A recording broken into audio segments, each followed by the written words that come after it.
Bonjour, mesdames et messieurs. Oui, la Russie, en tant que conseiller permanent aux Nations Unies, fera en sorte que la sécurité et la stabilité de l'Afrique soient maintenues de façon permanente et de façon pérenne. Oui, Vladimir Poutine vient par la voix de son ministre des Affaires étrangères, M. Sergei Lavrov, vient de faire une promesse très grande à l'Afrique. Oh là là, mesdames et messieurs, vous savez que le ministre des Affaires étrangères russe était en Guinée pour une visite d'amitié et de consolidation des relations bilatérales. J'ai évoqué les points hier.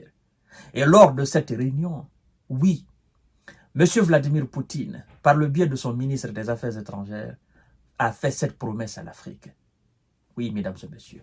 Nous allons voir tout à l'heure, c'est-à-dire le tréfonds de ce sujet, de cette promesse-là. Mais avant tout, permettez-moi de vous dire, mesdames et messieurs, partagez la vidéo dans tous les groupes possibles. Oui. Sécurisez cette vidéo en likant, en mettant des cœurs. Oui, en partageant massivement. Vous comprenez?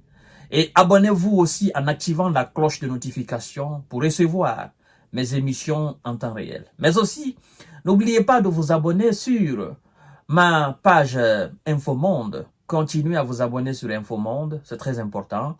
Et également, pour couronner le tout, j'aime à le dire, abonnez-vous sur ma chaîne YouTube qui est Kanté J Visionnaire le vrai. Alors, bon nombre se poseront la question de savoir, mais pourquoi la Russie est devenue très intéressante autant en faveur de l'Afrique? Pourquoi la Russie est devenue d'un seul coup comme ça, voilà, le porte-flambeau en quelque sorte de l'Afrique? Pourquoi la Russie s'intéresse aussi comme ça, très grandement à l'Afrique? Croyez-moi, c'est pas la situation ukrainienne qui le fait. Mais en fait, la Russie a compris que ce qui se dit depuis des décennies, depuis des siècles, que l'avenir du monde, c'est l'Afrique, la Russie veut prendre le devant des puissances qui ont pensé à un moment donné qu'ils peuvent maintenir l'Afrique la tête sous l'eau. La Russie se dit, non, c'est de mal s'y prendre. Vous faites cela, vous allez rater le rendez-vous africain. Vous faites cela, vous allez dégager du continent africain. Le mieux pour tous ceux qui veulent travailler avec l'Afrique, c'est d'aller dorénavant avec le respect, la considération. C'est d'être sincère dans les relations bilatérales. C'est de faire en sorte aussi que les intérêts africains soient défendus. C'est de faire en sorte que les Africains se sentent très bien dans leur peau avec vous qui venez coopérer avec eux. C'est de ne pas venir piétiner la dignité africaine. Vous faites cela, vous allez dégager. Non, vous tentez, n'est-ce pas, toute forme de néocolonialisme, vous allez dégager. L'Africain d'aujourd'hui est très différent de l'Africain d'hier. L'Africain d'aujourd'hui a tellement appris, est tellement scientifique, est tellement diplômé dans tous les domaines, a tellement voyagé. D'ailleurs, sur la question, il faut dire que l'Africain a toujours été voyageur. A tellement appris des cultures européennes, des cultures américaines, des cultures russes, chinoises, a tellement appris du monde que il est impossible aujourd'hui de tromper l'Africain. Il est impossible de berner l'Africain. L'Africain est trop éveillé. Il est trop éveillé, du plus petit au plus grand. Avant même que vous ne commencez à votre duperie, eux, ils savent déjà où vous voulez en venir. Donc, nous, les Russes, nous n'allons pas jouer le jeu occidental en Afrique. Nous irons quatre sur table avec nos amis africains. 50-50. Et nous ferons en sorte qu'ils se sentent en sécurité. Nous ferons en sorte, oui, qu'ils soient fiers d'eux-mêmes. Parce que toute leur lutte, c'est ça. Qu'on leur foute la paix. Si on ne veut pas les aider, qu'on les foute la paix. Si on ne veut pas coopérer avec eux, n'est-ce pas, dans le sens de 50-50, qu'on les foute la paix, ils vont se débrouiller. Mais si réellement nous ne pouvons pas vivre sans eux, alors en venant chez eux, nous devons venir avec des tonnes de respect et de considération, de sincérité. Nous devons nous débarrasser de ce jeu de duperie. C'est ça. Et c'est ce qui fait que les Africains aujourd'hui, disons même les Africains, Sud-Américains, c'est ce qui fait aujourd'hui que la Russie gagne en notoriété dans ces, n'est-ce pas, sur ces continents-là. Parce qu'ils ont vu en Russie une nation qui vient très respectueusement et qui est très directe dans ses relations, qui ne joue pas à la démagogie au fait. La Russie a compris ce qu'il faut faire. Ce qu'il faut faire pour travailler avec les Africains. Et donc, mesdames et messieurs, vous savez que la Russie, comme c'est, la puissance russe, elle est conseiller permanent de l'ONU. Et donc, monsieur Vladimir Poutine, parce que pourquoi je dis Vladimir Poutine?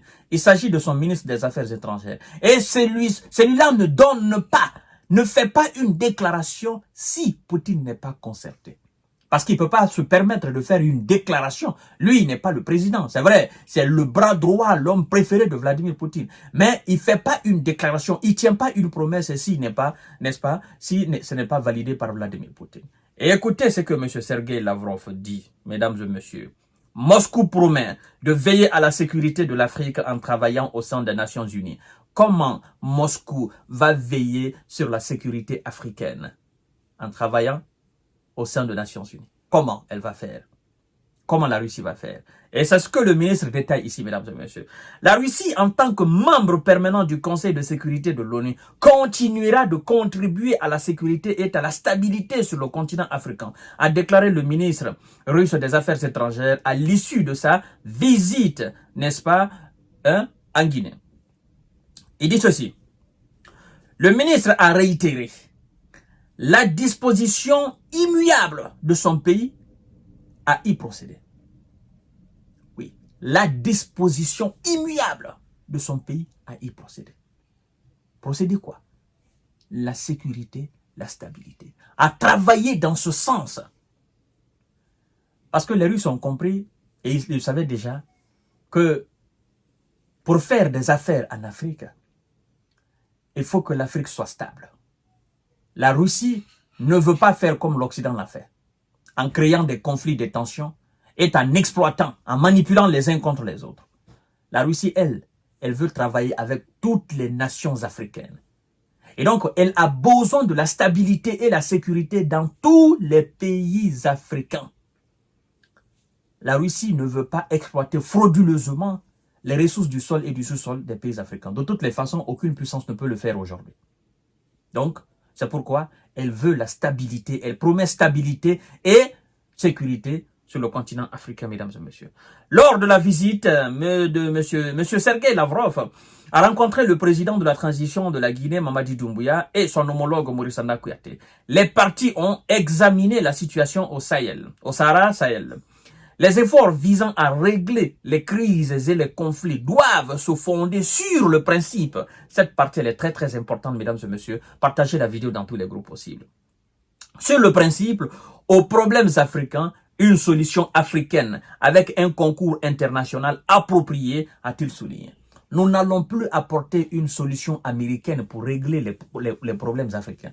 Nous n'allons plus accepter qu'une solution européenne vienne régler les conflits africains. Non, aux problèmes africains, les solutions africaines.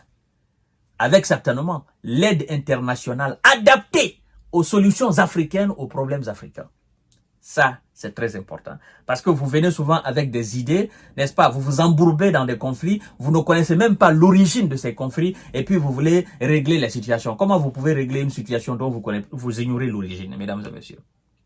Alors, et de faire ressortir le rôle des organisations régionales comme l'Union africaine, la CEDEAO, précise le communiqué du ministère. C'est-à-dire mettre ces gens-là, ces organisations devant les faits accomplis, mais aussi en renforçant et en créant les conditions d'indépendance de ces organisations régionales et sous-régionales. La procédure, c'est-à-dire le processus russe, il est très important au fait. C'est-à-dire, la Russie a compris que les organisations régionales et sous-régionales en Afrique, c'est des organisations en réalité qui sont infiltrées, qui sont muselées, n'est-ce pas, par les Occidentaux. Eux, ils font des dirigeants de ces organisations ce qu'ils veulent. Ils dictent ce qu'ils veulent aux représentants de ces organisations régionales et sous-régionales africaines. Et donc la Russie dit dorénavant, nous n'allons pas accepter cela. Parce qu'en faisant cela, nous ne faisons qu'envenimer les situations en Afrique. Nous allons laisser la tâche à ces organisations et nous allons créer les conditions d'indépendance pour ces organisations d'être capables de régler les problèmes africains sur le continent africain. Personne ne doit influencer qui que ce soit comme responsable de ces organisations. Naturellement, nous pouvons les promulguer des conseils. Nous pouvons, à travers l'international, nous pouvons créer des conditions pour les accompagner. Mais nous n'allons pas les influencer parce qu'ils méritent mieux les problèmes africains que nous, Européens, Américains, Asiatiques. Aussi simple que ça. Je vous ai dit que le rendez-vous Russie-Afrique, ça va faire très très mal aux ennemis de l'Afrique. Le bateau est déjà là. On a déjà démarré le bateau. Soit vous composez avec les réalités d'aujourd'hui de l'Afrique, soit vous pliez, clic et clac, vous partez. Et quand vous partez, ne revenez plus. C'est ça. À tout à l'heure pour notre série d'informations de décortiquage. Partagez la vidéo dans tous les groupes possibles. Abonnez-vous sur cette page, activez la cloche de notification pour ne plus rater mes vidéos. Mesdames et messieurs, nous sommes ensemble. Oui, les informations arrivent. Je compte sur vous pour les partager largement.